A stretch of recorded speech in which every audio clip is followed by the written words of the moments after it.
ही कथा एका महिला कलेक्टरची आहे, जी आपल्या जबाबदाऱ्या गांभीर्याने घेत असते. आपल्या कार्यक्षेत्रातील प्रशासन आणि कायदा सुव्यवस्थेची खरी परिस्थिती समजून घेण्यासाठी ती रात्री 10 वाजता वेश बदलून एकटी स्कूटीवर बाहेर पडते.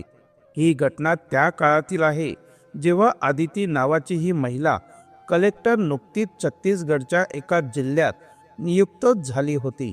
आपले कार्यभार स्वीकारून अवघे 30 दिवस झाले असताना आदितीने ठरवले की रात्री चुपचाप कोणालाही न सांगता आपल्या क्षेत्राची पाहणी करावी. तिने चेहऱ्यावर मास्क लावला, साधा सलवार सूट घातला आणि स्कूटी घेऊन बाहेर पडली. ती एका निर्मनुष्य भागातून जात असताना एका पोलीस चेकपोस्टवर तैनात असलेल्या पोलिसांनी तिला थांबवले. पोलिसांनी तिच्याकडे गाडीची कागदपत्रे मागितली. तिने सांगितलं की कागदपत्रे तिच्याकडे नाहीत. त्याच वेळी तिथेच असलेल्या एका मध्यधुंद पोलीस अधिकारीने आपल्या शिपायाला खून करत सांगितले, तिला इकडे पाठव. शिपायाने तिला सांगितले की साहेब बोलवत आहेत, त्यांच्याकडे जा. आदितीने शांतपणे उत्तर दिले, जर त्यांना काही तपासायचं असेल तर ते स्वतः इकडे येऊ शकतात.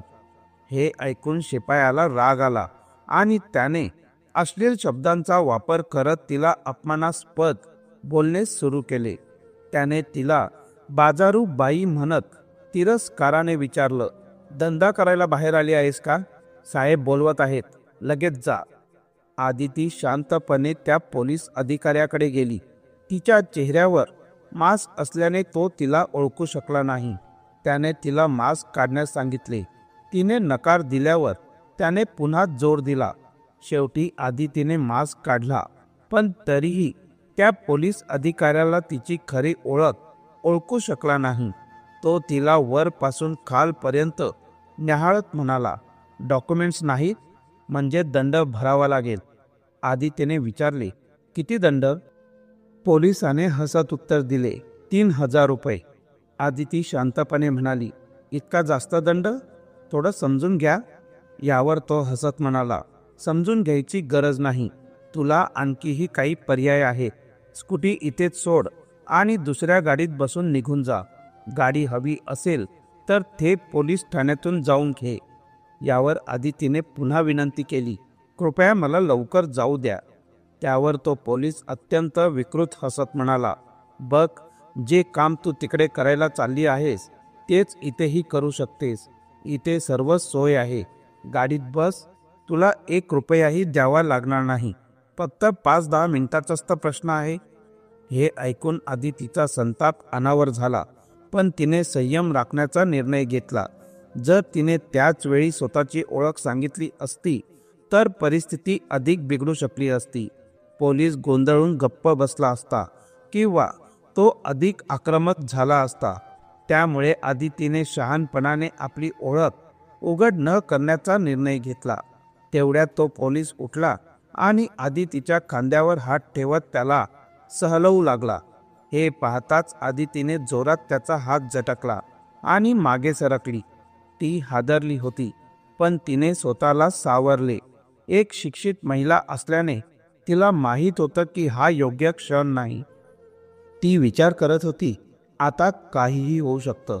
इथून लवकरात लवकर बाहेर पडणं गरजेचं आहे. नंतर काय करायचं ते पाहू. आदितीने तिथून वेगाने पळ काढला. मागून पोलीस ओरडला, स्कूटी थेट पोलीस ठाण्यात जमा करा. गाडी तिथूनच मिळेल. येईल तेव्हा हिशोब करू. तो पुन्हा आपल्या खुर्चीत जाऊन बसला. त्याच्यासाठी हे सगळं अगदी सामान्य होतं. त्याने मनात विचार केला, झालं तर ठीक, नाही झालं तरी काही बिघडत नाही. आदिती पुढे निघाली. आता तिच्याकडे स्कूटी नव्हती. ती विचार करत होती की ड्रायव्हरला फोन करून गाडी बोलवावी की प्रशासनाला याची माहिती द्यावी. जसे ती धावत पुढे जात होती, तिला अचानक रस्त्याच्या कडेला एक गोलगप्पे विकणारा मुलगा दिसला. तो आपली दुकानाची गाडी आवरत होता. थंडीचा मौसम होता आणि रात्रीचे 10 वाजले होते, पण सन्नाटा असा होता की जणू खूप उशीर झाल्यासारखे वाटत होते. आदिती घाबरलेली होती. ती त्या मुलात जवळ गेली आणि हळू आवाजात म्हणाली, माझ्यासोबत पोलीस वाईट वागणूक करत आहेत. त्या मुलाचं नाव सचिन होते. त्याने आदितीकडे पाहिले आणि म्हणाला की मॅडम, इथे असं रोजच होतं, यात काही नवीन नाही. तो पोलीस फारच वाईट माणूस आहे. आदितीने सांगितले की तिला एका दूरच्या ठिकाणी जायचे आहे, जे जवळपास 20 किलोमीटर लांब आहे. सचिनने तात्काळ उत्तर दिले, जर तुम्ही माझ्यावर विश्वास ठेवू शकत असाल तर मी तुम्हाला सोडतो. इथे तुम्हाला यावेळी कोणतीही गाडी मिळणार नाही. मी कोणाकडून बाईक घेऊन येतो. आदितीने सचिनकडे लक्षपूर्वक पाहिले. तिच्या मनात विचार सुरू होते, या मुलावर विश्वास ठेवावा का? पण दुसरा कोणताच पर्याय नव्हता, म्हणून तिने होकार दिला. सचिनने तिला सोबत येण्यासाठी सांगितले. दोघंही निघाले. पोलिसांच्या भागातून जाण्याआधीच सचिनने रस्ता बदलला आणि लांबूनच एक कट घेत दुसऱ्या गल्लीत वळला. थोडे अंतर गेल्यावर तो एका छोट्या घरासमोर थांबला.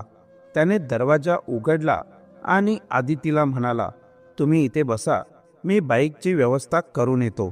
आदितीने त्याला थांबवत विचारलं, एक मिनिट थांब, तू इथे एकटाच राहतोस का आणि काय काम करतोस? सचिन तिच्या प्रश्नांवर हसला आणि म्हणाला, मी बिहारचा आहे.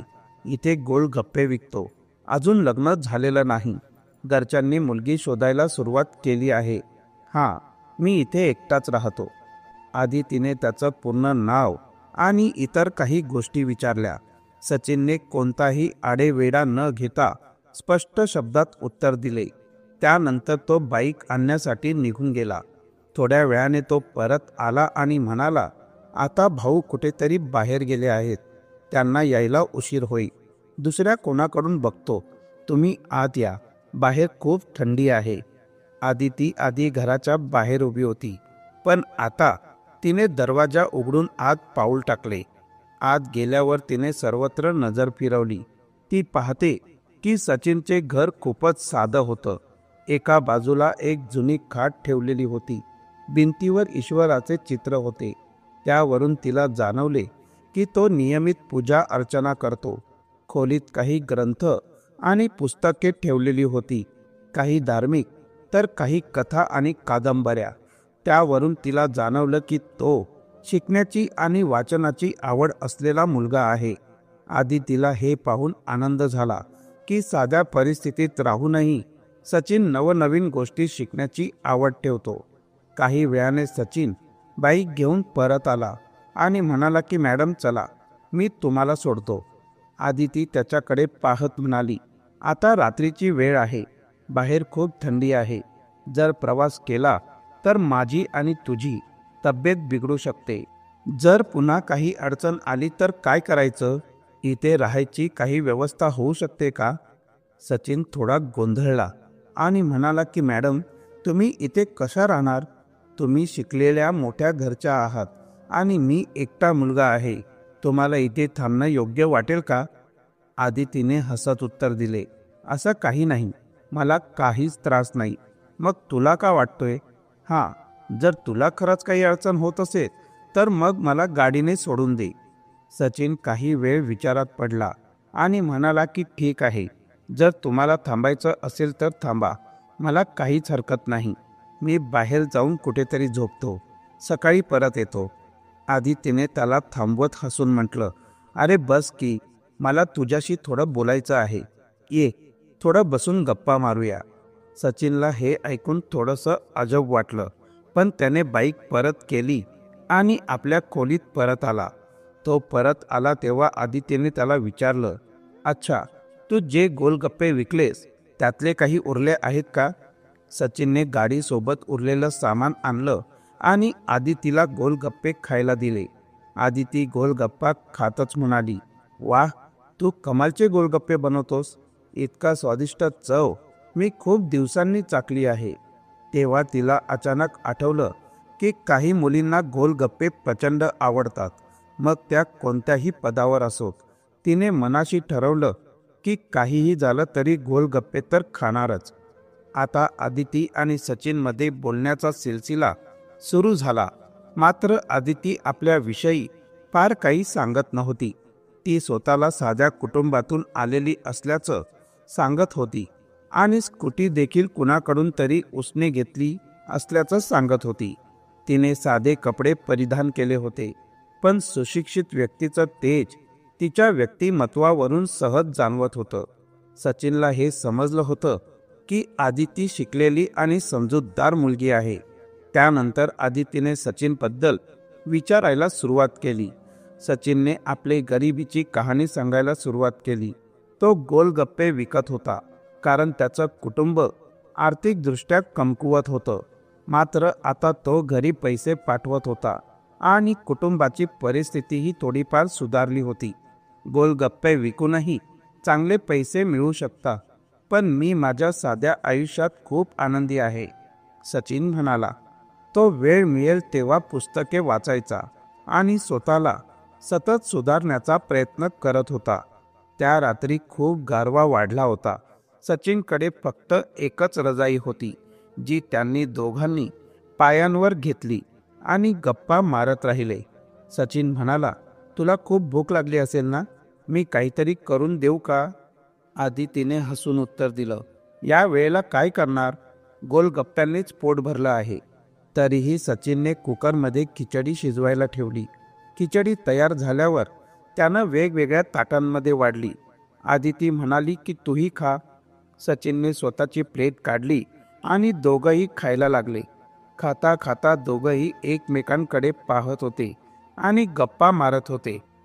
गप्पा करता करता कधी रात्रीचे 2:30 वाजले त्यांना कळलंच नाही. आदिती म्हणाली, असं करूया की आपण संपूर्ण रात्रभर बोलूया. सकाळी 4 वाजता जेव्हा वेळ होईल आणि गाड्या सुरू होतील तेव्हा तू मला सोडून दे. सचिनलाही हे आवडले आणि दोघं बोलत राहिले. सकाळ होताच आदिती फ्रेश झाली आणि तयार होऊन म्हणाली, आता तू मला तिथे सोड जिथून गाडी मिळू शकेल. सचिन तिला पायी चालत त्या ठिकाणी घेऊन गेला जिथून ऑटो मिळू शकतो. त्याने आदितीला ऑटोमध्ये बसवले आणि ती आपल्या मार्गाने निघून गेली. त्यानंतर आदितीने संपूर्ण प्रक्रिया सुरू केली आणि आपल्या ऑफिस टीमसोबत त्या पोलीस ठाण्यात पोहोचली. तिने तपासणी केली आणि त्या पोलीस कर्मचाऱ्याला बडतर्फ केले, ज्याने गैरवर्तन केले होते. ही बातमी पसरली की तपासणी दरम्यान काही त्रुटी आढळल्या आणि संबंधित पोलीस कर्मचाऱ्याला नोकरीवरून काढून टाकण्यात आले. ही कहाणी केवळ एक महिला जिल्हाधिकारीची नाही, तर त्या कर्तव्यनिष्ठा आणि प्रामाणिकपणाची आहे, जी एका अधिकाऱ्याला त्याच्या पदाच्या प्रतिष्ठेपर्यंत घेऊन जाते. आदितीने हे सिद्ध केले की खरा नेता तोच असतो जो स्वतःच्या डोळ्यांनी वास्तव पाहतो आणि समाजात सुधारणा घडवण्यासाठी पुढाकार घेतो. या घटनेने केवळ भ्रष्ट पोलिसांच्या प्रतिमा उघड केल्या नाहीत, तर हेही दाखवून दिलं की जर समाजातील प्रत्येक व्यक्ती आपल्या कर्तव्याची जबाबदारी घेत असेल तर व्यवस्थेमध्ये सुधारणा होऊ शकते. आदितीच्या दृढ निश्चयाने आणि धैर्याने हे संदेश दिला की कितीही अडचणी आल्या तरी सत्य आणि प्रामाणिकपणा नेहमीच जिंकतो. ही कहाणी आपल्याला प्रेरणा देते की प्रत्येक अधिकारी, मग तो कोणत्याही पदावर असो, त्याने आपली जबाबदारी निडरपणे आणि प्रामाणिकपणे पार पाडली तर केवळ प्रशासन सुधारेलच नाही, तर लोकांचा विश्वासही दृढ होईल. ही कहाणी केवळ एका महिला जिल्हाधिकाऱ्याची नाही, तर त्या प्रत्येक व्यक्तीची आहे जो आपला ध्येय आणि निष्ठेने समाज सुधारण्यासाठी प्रयत्नशील आहे. जर तुम्हाला ही कहाणी आवडली असेल तर कृपया तिला लाईक करा आणि सबस्क्राईब करा, जेणेकरून आम्ही तुमच्यासाठी अशाच प्रेरणादायी कथा आणू शकू. धन्यवाद. या कथेमागील उद्देश कोणाच्याही भावना दुखावणे किंवा कोणाला त्रास देणे हा नाही. आमचा हेतू तुम्हाला जागरूक करणे आणि सतर्क बनवणे आहे, जेणेकरून तुम्ही या गोष्टींपासून शिकून समाजात सकारात्मक बदल घडवू शकता. ही कहाणी साधी नाही, तर सत्य घटनेवर आधारित आहे. तुम्हाला ही घटना कशी वाटली? जर तुम्हाला हा व्हिडिओ आवडला असेल तर कृपया लाईक करा आणि कमेंट बॉक्समध्ये जय श्री राम लिहा. तसेच आमच्या चॅनलला सबस्क्राईब करा. धन्यवाद. सुरक्षित रहा, सतर्क रहा आणि पुन्हा भेटू एका नवीन कथेसह. तोपर्यंत जय हिंद, जय भारत. थँक्यू.